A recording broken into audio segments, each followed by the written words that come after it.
2021, I was able to turn the cheapest editor on Fiverr into someone who was actually useful and made me real money by spending the majority of my day just making sure he levels up. And it taught me quite a bit about outsourcing, which I'm going to fully lay out in this video. So back then, for the first time ever, I had more workload than I had time to handle, because I also worked 3 remote jobs at once. And then I got the brilliant idea to just go on Fiverr and outsource the work. And I was actually the first human being to come up with this. I invented outsourcing, and I felt very, very smart doing this. What could go wrong, right? But in order to make this play work, outsourcing, you always have to bridge the gap between cost and the value you get from it. And you can do this, the way I see it, you can pretty much do this in 3 different ways. Leveling up, so making sure the service becomes more valuable during the partnership while keeping the same price. This is what big brand companies do with trainees. Then changing the use case of the actual service, so someone might offer graphic design, but you use it for advertisements and access. That means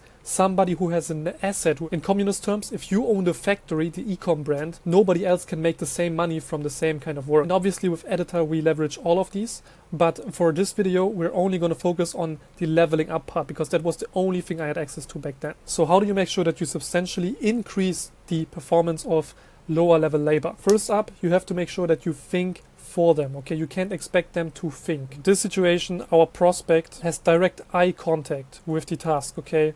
They know what needs to be made, ads, and they know that they have content. However, let's look into the brain of that person. So they might lack context on your company. They might not be as smart as you are, and they will bill you for everything that they don't know. Or even worse, make you pay with your time. So how do we make sure that this doesn't happen? How do we make sure that we navigate the situation based on the insights that we now got from his brain? You go through it mentally. So this means, okay, do they have access to everything in the drive? Because if they don't, they will waste a time just, not starting, then asking you for access, and then next day they will have the access, and then they can start. These are mistakes that can be preventable if you get into their shoes for 1 second. And also, is there a certain approach that you would prefer they do? In that case, I would create a checklist of simple steps of, okay, first you do this, then you do that, because you wouldn't believe what people are doing with their freelancing hours. So you have to basically prep him a guide on how to complete the task. This can happen via Loom, but in my experiences, people don't take notes, so don't expect them to hear something once and then just do it. Big fan of checklists. So for example, at Editor, we have checklists for people that make sure that my ideas for that given concept are properly integrated into the script. So I would always give visual reference or a step-by-step guide. And if you think, hey, that sounds like it takes a lot of time, remember, you will tell him anyways, either now or after the revisions, but our goal should be to not have any revisions happen. It's very, very hard to do, but just bear with me. Second, instant feedback, okay? There was a study where they trained mice, rats on doing stuff, possibly breakdancing or doing tricks, conditioning behavior, psychology studies, you know them. And what they found is that they learned it faster, the faster they got feedback. The more instant you can make feedback on the delivery, the better.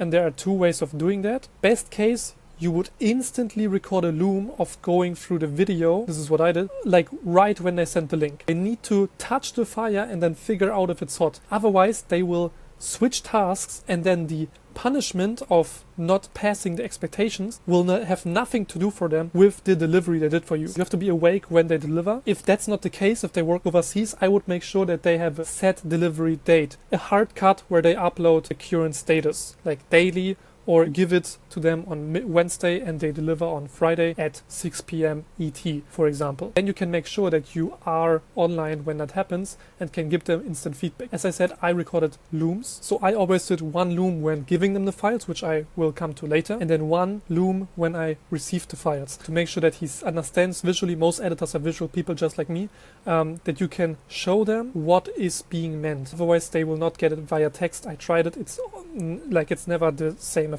Yeah, these can be 5 minutes, but I just need to visually get that they're talking to a real person and the mistakes that they did within the project. This is why I always let them upload the project files too. Sorry to interrupt your creatives lesson, but if creatives are that important to you, you should probably subscribe to Alan's channel while you still have it open. Thank you, boss. And the last one, consistent projects. You think they are dedicated to the task, they are swimming with the fishes. So they might be cutting their toenails, they might go to the cinema, they have to necessarily deal with 5 other people's requests guests, you can't be sure that they remember everything that you tell them all the time, which is why I don't like to rely on the fact that they do. You have to make sure that even if they have other stuff going on, they remember what you are expecting from them, because they have a hard time, okay? They deal with other projects, they don't take notes, they don't have the habit yet, and they have limited storage in their brain to deal with all that RAM. The actual task of a video editor is a very tedious one because you can't really niche down that early. You have to diversify a lot, so you might end up cutting reels, you are cutting weird videos for local businesses that need internal training. You might edit an ad in a while, like once a month, but normally not on Fiverr because ads are for people who have money. So things you can do to ease their loads is get one responsibility or style done first, what I did and which I still do to this day is make sure that people I bring on only deal with one assignment first. I don't throw stuff at them constantly. They have to have like a constant. They have to have two constant variables. They have to have a constant expectation. So if they don't get one style of video, don't move on to the next one. Constant projects, because otherwise, if they don't have at least one project a week from you, they will forget about you and they will not care, because they only care about having reliable, recurring business from people. They always go to the best bidder. So in case you want to long-term work with one of them, you have to make sure that you keep track of ongoing metrics or feedback that you give them. So even if you do it in a Loom, you tell them what to do, write it down in text, make sure that you save it in a note that you don't that you both have access to. So same example for editor, we have one card on the left side which is branding,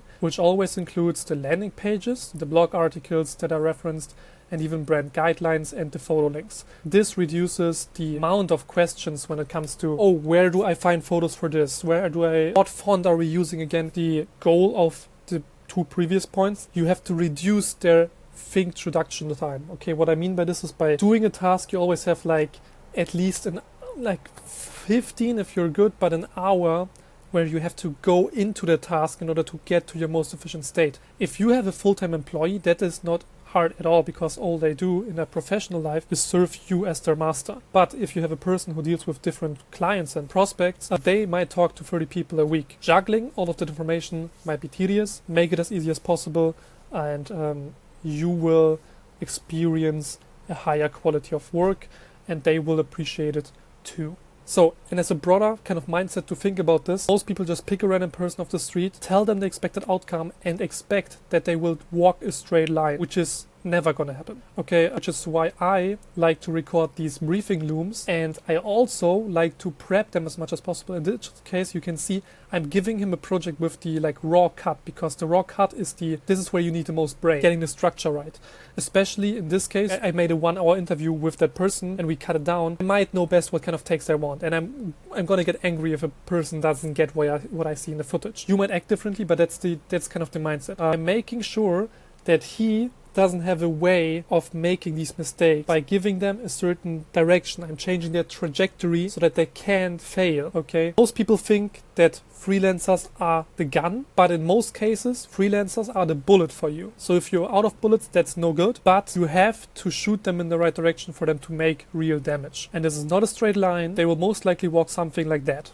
Okay, and they will get there, but only after 1, 2, 3, 4, 5, 8 revisions. That's not what you want. So how I approach the whole topic is I like to give them certain steps on the way, either through the briefing or a checklist that they can tick, kind of like this, because then they not only need to end up at the treasure chest, they also have to pick up these little treats on the way. By the way, if you are dealing with low labor, like Indians, Pakistanis, Filipinos, you might want to consider adding an incentive. So most people do view count, but I'm not really a fan of that. What I would recommend is, and I've seen that work pretty well, is you give them a certain additional fee for them delivery earlier or revision less, for example. So you can give them something on Monday and you can tell them, hey, if this is done until Thursday, you get a bonus of $20. Or you can tell them, okay, you have time until Friday, and if there are no revisions, you get 20% bonus on that project. These are also treats, okay, because that saves you easily one revision. But even with those treats,